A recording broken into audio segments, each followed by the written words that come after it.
What if your neighborhood control freak called the police because you dared to legally leave her little empire of rules? What if she invented fines and violations to trap you after your wife died? And what if the officer she demanded arrest you turned out to be your own son wearing the badge? Picture this. I'm Victor Langston, 58, retired after 30 years as a paramedic racing through city streets, saving lives, only to retire into what I thought was suburban paradise. Laura and I bought our house in Oakwood Haven, California, 10 years ago because the HOA promised stability during her chemo. Community pool, trimmed hedges, the kind of place where the sun always seemed to shine on cue. She loved those quiet evenings on our porch swing, watching the sunset paint the roses she planted herself. After she passed 2 years ago, the house felt like a tomb of memories. My son Ethan, now a police sergeant in the next county, kept texting, "Dad, downsize before the memories downsize you." Then Meredith Caldwell moved in like a storm in designer heels and pearls. 51, high-end realtor. Drove a white Mercedes she detailed twice a week like it was a religious ritual. Within 6 months, she'd clawed her way to HOA president on a platform of property values and community standards. Translation: I'm going to make your life hell in the name of perfection. Her voice, high, sweet, dripping fake concern, echoed down driveways during her surprise compliance checks. "Oh, Victor, darling, we're all family here," she'd coo while measuring your grass with a fancy digital ruler. Family? More like a cult where the high priestess wore Lululemon and carried a clipboard of doom. 6 months after Laura's funeral, I'd had enough. The house felt too big, too quiet, too full of ghosts. I wanted out. California law let me withdraw with 30 days' notice. No liens. No outstanding assessments. I spent 3 days at the county clerk's office. Filed everything certified mail. Dot every I. Perfectly legal. Meredith's response was pure poetry and pettiness. 3 days later, she was on my porch in a pastel pantsuit, smiling like a shark in lipstick. "Victor, sweetie, your rose garden, Laura's little memorial project, violates our aesthetic covenant. Those blooms are 2 shades too vibrant. Remove them or face daily fines starting at $200. The same roses Laura had babied through her final summer. Their scent still hitting me like a memory punch every morning." I stared at her, voice steady. "The garden stays. Meredith." She tapped her clipboard like she was signing death warrants. "We'll see about that, dear." 2 weeks later, the certified letter arrived. $2,300 in withdrawal processing fees that had never existed in the covenants. Then came the monthly emergency assessment of $350 retroactive to the day I filed. Money for nothing. Invented in her home office between Botox appointments. I stood in my kitchen holding that paper, the smell of fresh coffee turning sour in my throat. This wasn't about rules. This was about control. And she was terrified of losing it. That's when I started digging. The county clerk's office became my new hobby. Fluorescent lights buzzing overhead. The faint smell of old paper and burnt coffee. That's where I met Gloria Hayes, 73. Retired bookkeeper with eyes sharper than Meredith's fake nails. She slid a folder across the counter like it was contraband. She tried the same garbage on the Riveras last year. Made up fees. Harassment. Drove them out. But here's what she doesn't know. I've been logging every shady amendment for 2 years. Gloria's voice dropped.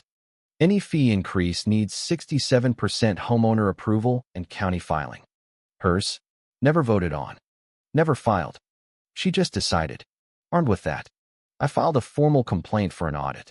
Then I started the whisper campaign at the mailboxes. "Hey, did you vote on those new fees? No? Weird. Wonder where the money's really going."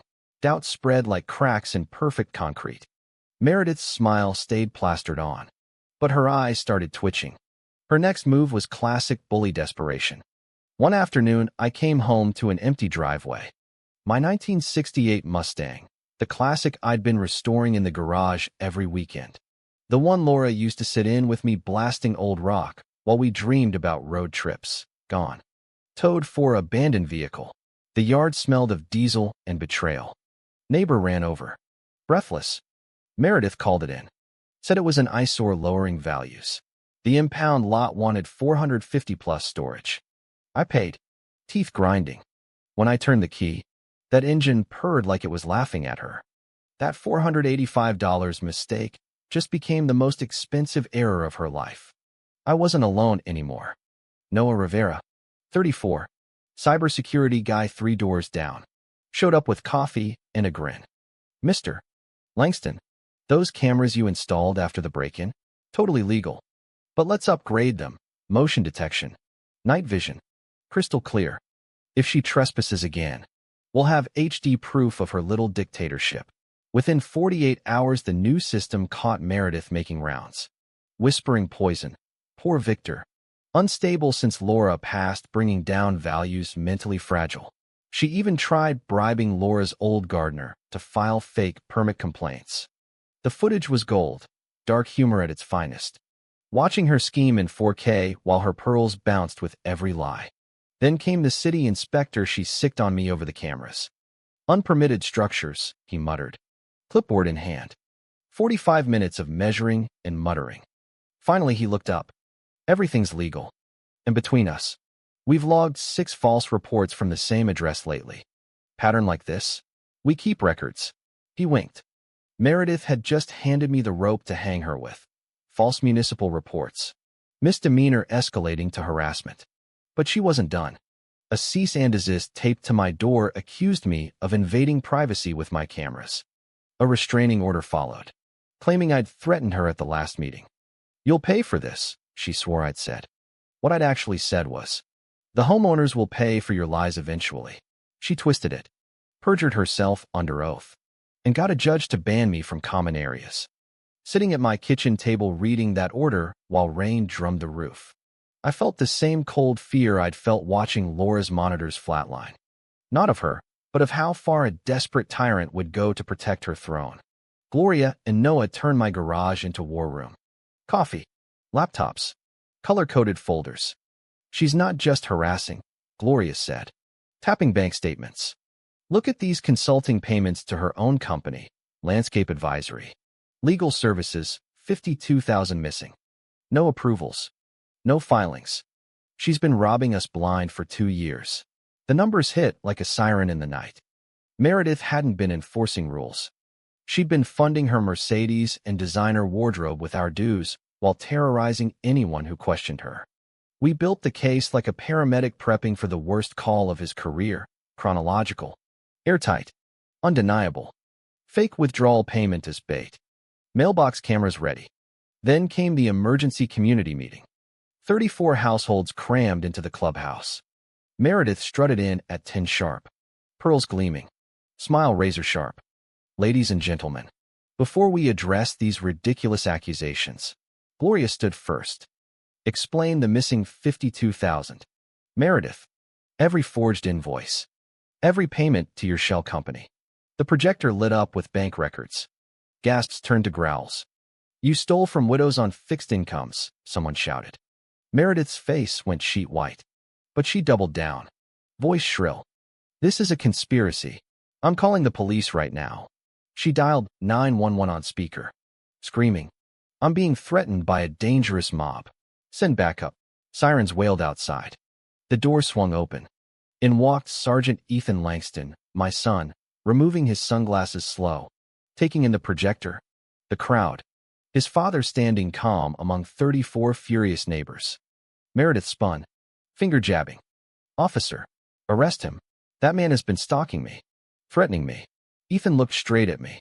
Dad, you want to explain? The word dad landed like a grenade.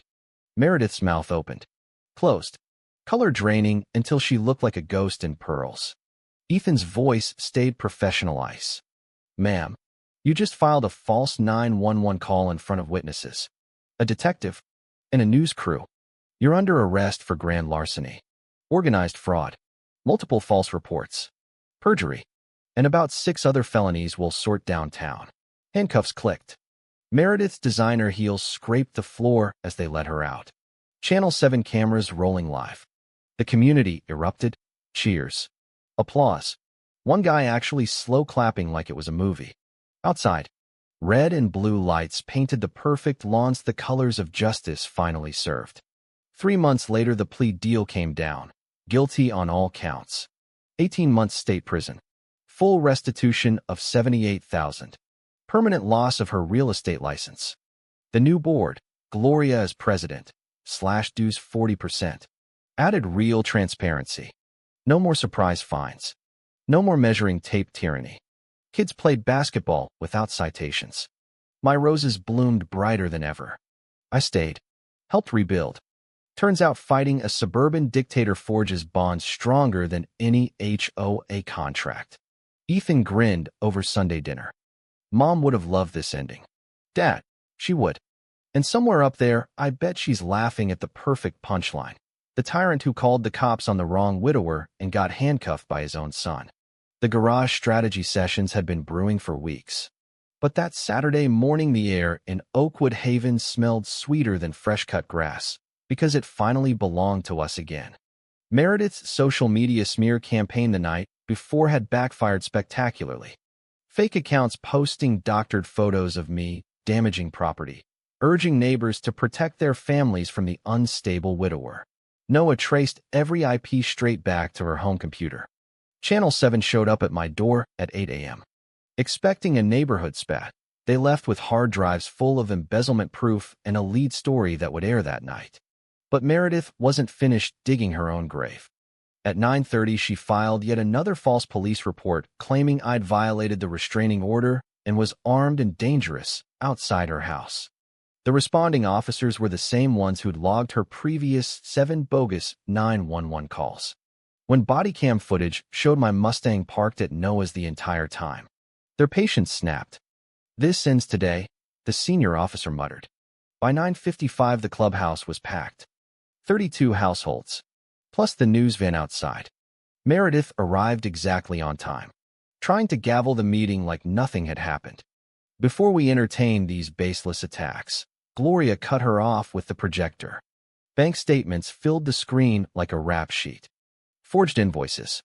Payments to Caldwell Consulting for services that never existed. $52,000 siphoned while she fined us for rose bushes and primer spots on classic cars. The room exploded. "You stole my grandmother's dues. How many other neighborhoods did you bleed dry?" Meredith's pearls trembled. Sweat beaded under her perfect makeup. She backed toward the door, phone already in hand. "This is harassment. I'm calling the authorities." Dial tone. Then her shriek into the receiver. "Send police. I'm surrounded by a violent mob threatening my life." Sirens again. Lights flashing through the windows. The door opened, and there was Ethan, tall. Uniform crisp. Badge catching the fluorescent glare. Meredith's face lit up with desperate triumph. "Officer, arrest these people. Especially him. He's been terrorizing me for months." Ethan scanned the room. Projector still glowing with theft evidence. 34 witnesses. Detective Williams already present with cuffs ready. Then his eyes landed on me. "Calm. Dad," he said. Voice even. "You want to fill me in?" The silence that followed was pure gold. Dark. Delicious. The kind of moment YouTube comments would explode over. Meredith's pointing finger froze midair. Her mouth worked like a fish yanked from water. The realization hit her in waves. The man she'd spent 6 months slandering, fining, towing, and perjuring against was the father of the cop she'd just summoned to save her. Ethan's next words were ice-cold professional. "Ma'am, you just made a false emergency call in front of a detective. Multiple witnesses. And rolling cameras. That's felony abuse of 911 services, added to the grand larceny. Fraud, perjury, and harassment charges already in the works." Detective Williams stepped forward. Click. Handcuffs locked around Meredith's wrists right there in front of everyone. Her designer blazer twisted as she struggled. "This is outrageous. I'm the victim here." The detective read her rights while Channel 7 zoomed in. Outside, neighbors lined the sidewalk cheering as the patrol car pulled away. Meredith's face pressed to the window. "Pearls Askew. Empire in ruins." The transformation was instant. Within a week, the new board audited everything, recovered every stolen cent, slashed fees, and banned any future emergency assessments without a vote. Kids dribbled basketballs without fear. Misses. Rivera planted whatever flowers she wanted. My Mustang sat proudly in the driveway again, chrome gleaming like a victory trophy. I could have left the HOA completely, paperwork already approved, but I stayed. Turns out watching a tyrant fall forges stronger community than any covenant ever could. 3 months later, Patricia, our pro bono attorney, called with the final news. 18 months state prison. Full restitution. Lifetime ban from any HOA board or real estate license in California. I set my coffee down, savoring both the brew and the justice. The community even started the Laura Langston Memorial Fund with the recovered money, scholarships for kids who want to go into public service or law enforcement. Laura would have loved that. Ethan stopped by that evening, still in uniform, grinning like the kid who just won the big game. Told you downsizing wasn't the answer. Dad, sometimes you just gotta stand your ground. We laughed over steaks on the grill. The same grill Meredith once cited for non-conforming placement. The smell of charcoal and freedom mixed perfectly. So here's the lazy takeaway. Folks, HOA tyrants thrive on fear and silence. Document everything. Know your state laws. And build your alliance before they build their case. But the real lesson? Bullies like Meredith don't fall because of one hero. They fall because regular people finally stop whispering and start roaring together. And sometimes, just sometimes, the universe sends your son in a squad car to deliver the punchline. Drop your worst HOA horror story below. I read every single one. If this tale of suburban justice made you smile through the rage, smash subscribe. More David versus Dictator stories coming soon. Until next time, keep your grass whatever height you damn well please.